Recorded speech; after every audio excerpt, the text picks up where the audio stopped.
Mental Health Monday on Radio City Talk with Mick Coyle. Radio City Talk. Yeah, my name's Mick. Mental Health Extra for a Tuesday. Jake got mightily confused yesterday because I was off. So there's no Mental Health Monday podcast to listen to. Yeah, so what are we going to talk about? We're going to talk about lots of different things. There will be a Mental Health Monday podcast next week. Apologies, I had a big family wedding. And it was one of them, when it's on a Sunday. And it's in danger of passing into the Monday, and you're trying to work out either do you get a taxi but it's quite far away, so do you get a hotel? If you get the hotel, you got no chance of getting to work the following morning. It was just easier to take the time off. It's selfish, that, isn't it? In many ways, yes. See, because we got married on a weekday. However, we chose to get married on a Friday because we give everybody the weekend. So getting married on a Sunday is no. Yeah, but everyone had the weekend anday. Yeah. What you were asking them was to take a day off work still. Yeah, but everyone already had the weekend was already there. Yeah, but they had a long weekend. They had the same weekend. Well, no, because the same weekend they had to take a holiday. Yes, but they got a holiday, nice wedding, and then they got the weekend to get over it. Okay, no, that's fine. And a bank holiday Monday. Thank you. Are you trying to claim some sort of moral victory over me? I feel like I started a point and then I've been confused now. There's lots on the agenda, lots we're going to talk about. Lots coming up in future editions, by the way, of Mental Health Monday. If you want to get involved in the programme, you can do. Mick at radiocity.co.uk. The team behind the Mind Map, Jake, we've talked about these guys before. They've on their website, themindmap.co.uk, just put up their interview with Everton defender Leighton Baines in a feature called Inner Space. He talks about mental health from his own point of view in terms of how he relaxes away from the game, but also how the sport overall is trying to embrace issues and aspects of mental health in terms of looking after the well-beings of players, but also looking at their performance and how positive mental health can improve your physical performance as well. The team behind the Mind Map have given us a few clips that we can hear. So let's take a listen to Leighton Baines, Everton defender, talking about how football is embracing mental as well as physical health. I think we are getting there, and hopefully things will continue to improve, and the more people that do come out and, as I say, show those vulnerabilities, then the more it may encourage other people to, even if you're not comfortable and you don't want to come out and talk about it, just feel consoled almost in a way that you look into these people whose lives maybe look perfect and know that it's not the case. No one's life's perfect. Everyone's dealing with something, and some people's problems or issues will be bigger than others, but everyone's got to deal with what's on their plate, really. And I think it's about finding the right tools, whether that's somebody you can talk to, whether that there's so much out there available to us now. Things like therapy and stuff can be expensive, but there's apps, there's podcasts, you find the right places, there's books to read, and you can educate yourself. And I say, finding a sort of, you can cultivate a structure in your life that will help you if you're willing to put in the work. You've got to be willing to do that. You can't just expect things to get better just because you want them to. You've got to work at it, and that's going to be time. And like I say, there's enough outlets now, I think, for it hopefully not to cost too much money that sometimes people haven't got. That there's something out there for you to be able to find some help. That's Leighton Baines there. When Premier League footballers are talking about mental health provision being cost prohibitive, we know maybe we're just not maybe striking the balance right. No, do you know what? I've got a lot of time for Leighton Baines, not just as an Everton supporter, but I think he seems grounded and he seems to get it.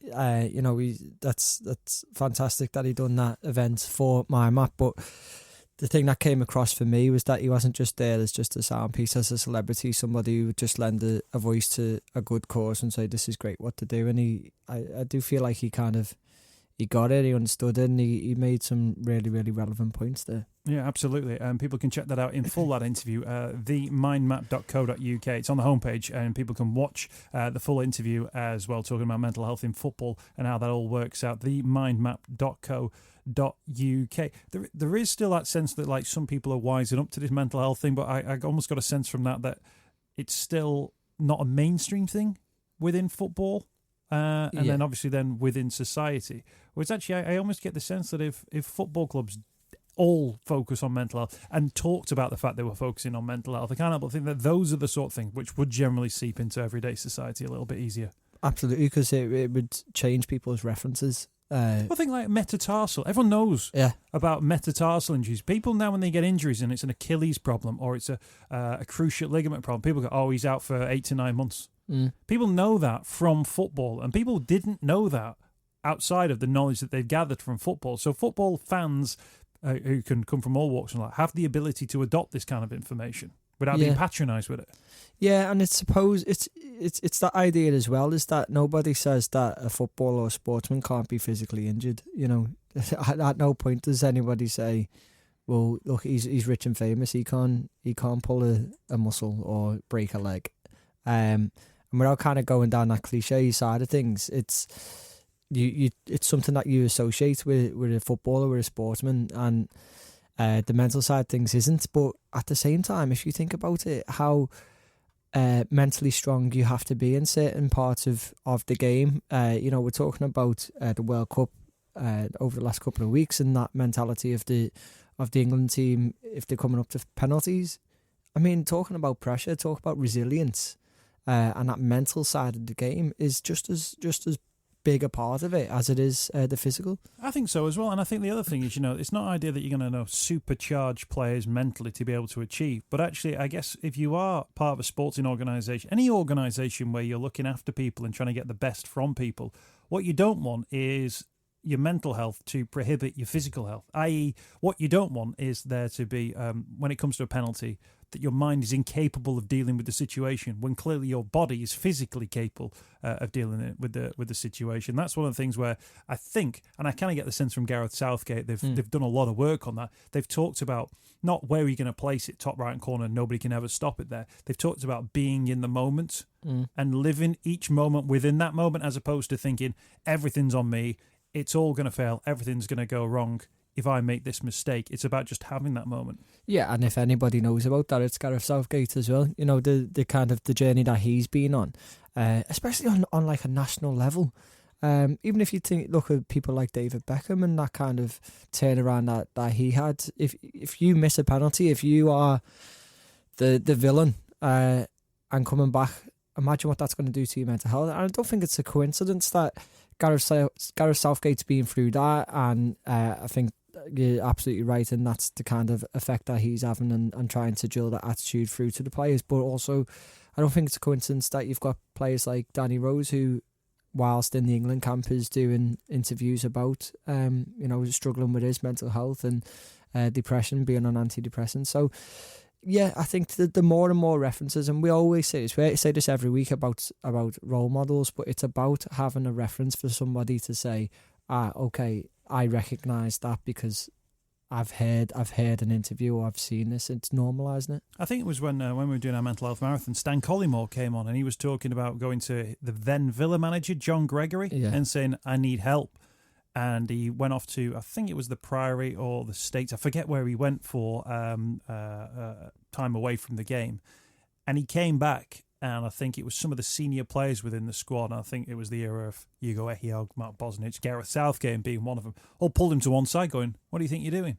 I think he'd said later on through the years, Gareth Southgate had said to him, look, if I knew then what I know now, we wouldn't have given you, pelters. We wouldn't have given you stick. We'd have been there to the point where you wouldn't have had to have gone and disappeared and taken time away in the first place, which gives you a sense that people are learning, but this is something which is being learnt all the time. The mindmap.co.uk, it's also got a link to the work they're doing in regard to mental first aid, supporting as well the campaign, the Where's Your Headache campaign, to get mental health first aiders in all workplaces as well. All links via the mindmap.co.uk. Simon Pegg. Actor Simon Pegg's done an interview with The Guardian this week. He's been talking about life with depression and alcoholism. Again, one of those people you think, Simon Pegg. The funny bloke from Shaun of the Dead, Spaced, and of course he's been in Star Trek. He's talked about drink-fueled oblivion. He said, I'd feel like I'm in a film with Tom Cruise. I've got the part of Scotty in Star Trek. This should make me feel happy. But I wasn't. He talks about going into Mission Impossible 3. When I watch that film back, I can see where I was then, which was fairly lost and unhappy and an alcoholic. He calls them the crisis years. He says, I hid it. I'm an actor, so I acted all the bleeping time. He goes on to talk about some of the issues that he's faced as well. He also talks about that film, which I was struck as a very odd film, The World's End, which is about a pub crawl, which turns into like an alien invasion movie. His character, Gary King, is this guy who's determined to complete a youthful pub crawl, even though the apocalypse is happening. He says, I felt like I was kind of telling people with that movie, because that's what addiction is like. It's like you've grown a second head, and all it wants to do is destroy itself, and it puts that ahead of everything else. Your marriage, your children, your job. He goes on to talk about the work that he's done through the media and becoming a parent as well. Not that saved and solved all these different problems, by the way, but theguardian.com have got all the information about that. Type that into The Guardian. Tim Jones has done the questions, and that's an incredible article from Simon Pegg. Yeah, I think it's evidence as well, isn't it, that people are feeling a lot more confident in talking about this. And that's part of what you were saying as well about changing that kind of narrative. It's helping, because the more and more interviews and things like this, is the more it's going to stop the us and them type of approach. You know, it's not really talking about if you or somebody you know is going through X, then you can go here. It's people saying, well, do you know what, I went through this and I've learned this and I went here and I got through it and you can too. And that's really important, because it humanises it, and it puts a face and a voice to it. And if that's a face and a voice that you know and recognise and admire, then that's even more stronger and more powerful. Yeah, I mean, he goes to talk about, we talk about responsible coverage within the media. Talks about the story getting out in the media.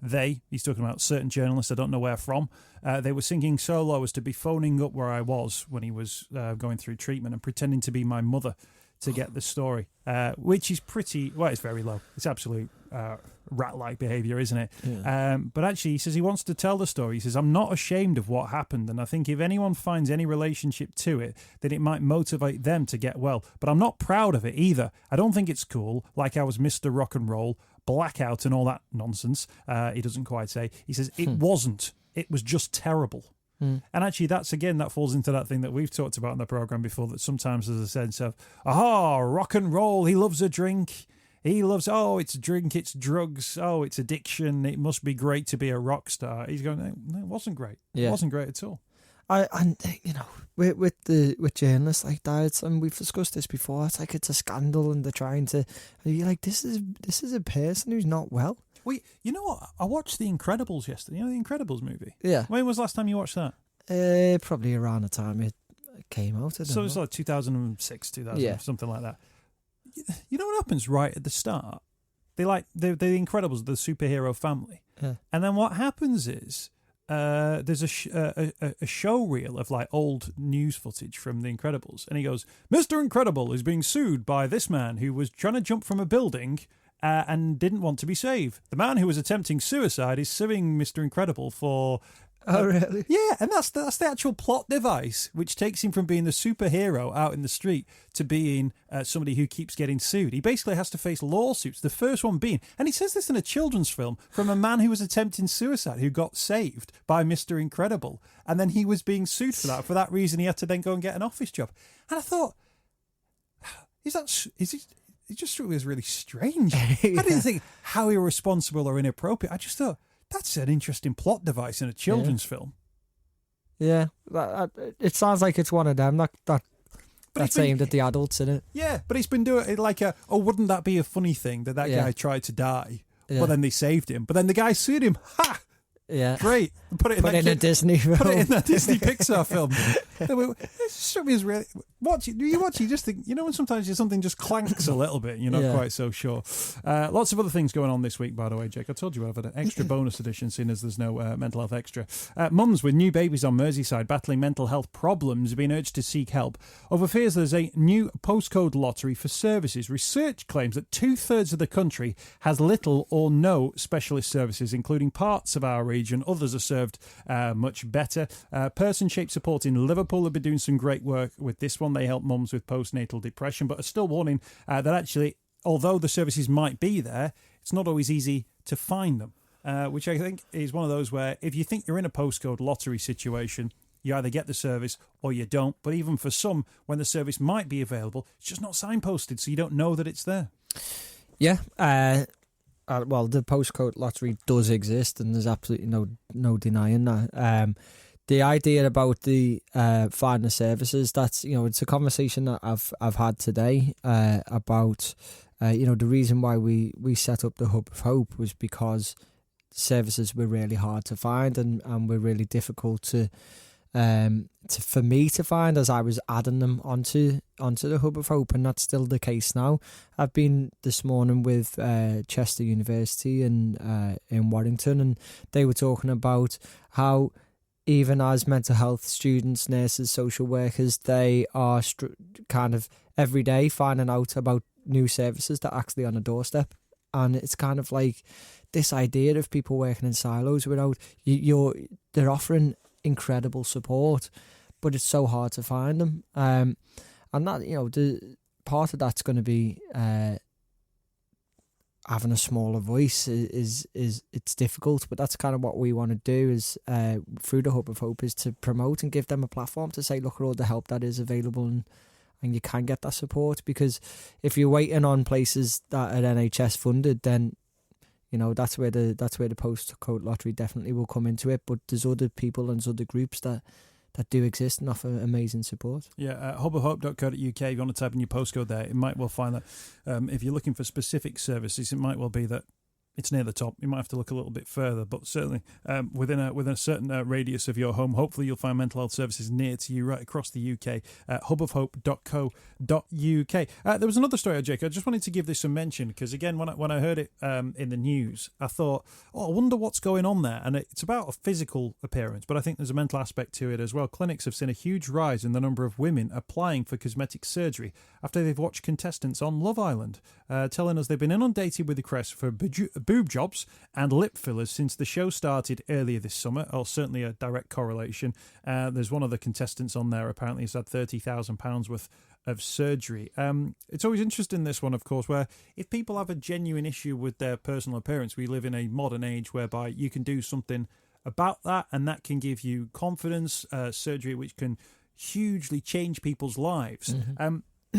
Does it concern you slightly when you hear about it as being part of a trend, as it being part of a TV show, which you look at that and go, right, now I need to go and make those decisions?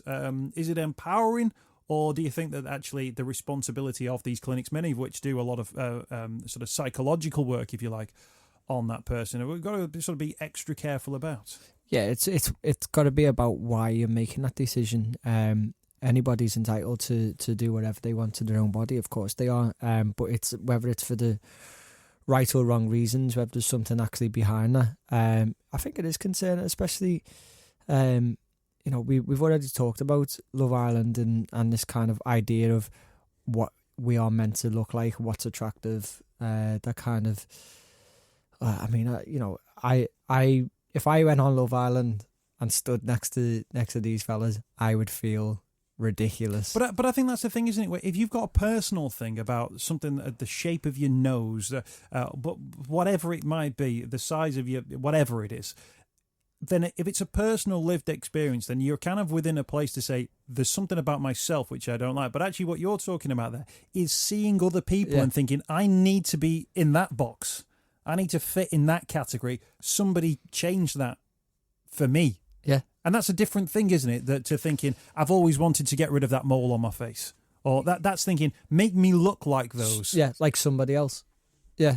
Yeah, absolutely. I mean, and that's terrifying, isn't it? And especially if that's I think the person who's had all that surgery is like deemed the most attractive one in there as well. And she I don't watch it, so she might well be. I think she'd had her ears pinned back when she was 14. I think that's one of the stories. But you think, well, actually, as a kid, that might have been a single issue whereby that might have been a problem for her, and actually in doing that might have stopped bullying, name calling, and all kinds of things as well. And that specific to her might have been great, but that doesn't then go, well, oh, look at her, therefore I can do this. And I know that some of the clinics do some great work on this one, because of course what they don't want to do is go into a surgery theatre with somebody and say, well, here are your nip, your tuck, your boobs, your lip filler, and then have that person come back and go, you promised me that I'd be happy now. Yeah. And actually you go, well, if it's not that specific thing, if there's something else going on there, there's that responsibility for everybody concerned to have that conversation and be open about it. Yeah, because as you said, I mean, you know, you totally flip this argument, and that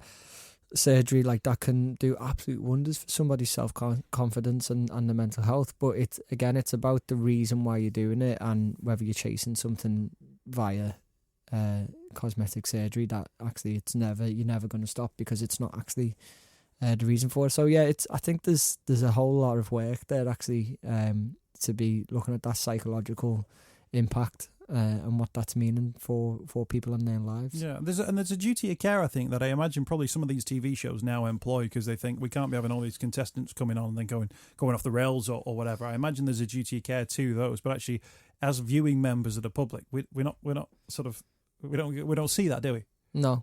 We don't also see, if me and you were going on a TV show where we're going to be on a beach in our swimming shorts for 3 months, 6 months, however long Love Island's on for, forever it would appear.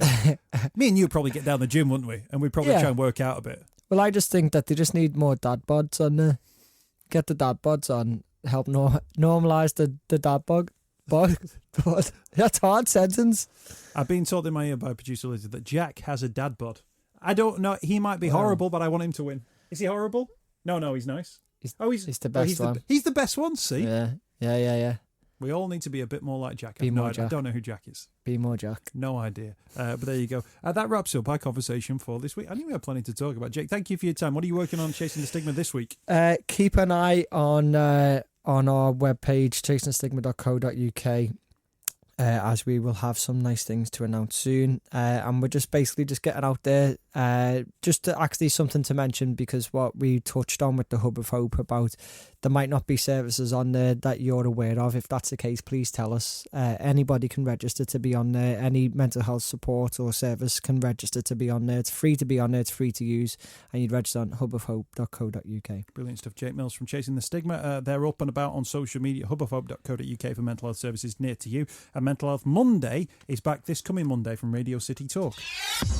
Mental Health Monday On Radio City Talk. with Mick Coyle. Tackling the stigma. Radio City Talk.